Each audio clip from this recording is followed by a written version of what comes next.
If you know me, you know I love crochet. So when Cookie Box reached out and offered to send me this cute little turtle kit, I couldn't wait to show it to my subscribers. Now check this out. He is so cute. He's perfect for a beginner or an experienced crocheter as well. They offer a lot of other patterns as well.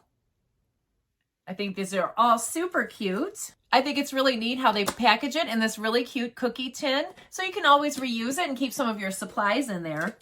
Here's a look at what comes inside of the kit, and I'll go ahead and show it to you. The first thing is a nice little sticker, Cookie Box. Now this kit uses tube yarn, which I've never worked with before, but this looks like it would be really fun.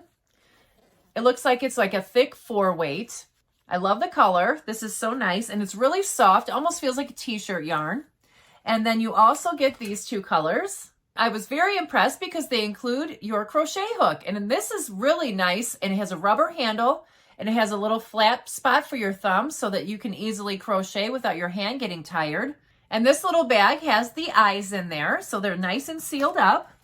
And then they have a shrink wrap package of stuffing. So everything you need is included in this kit. Each kit comes with its own QR code so that you can scan it and it will take you straight to a video tutorial so that you can make your own little pet. I can't wait to make my turtle, so be on the lookout for when I finish it. I'm going to post another video. I think this kit is adorable, and I think you will too.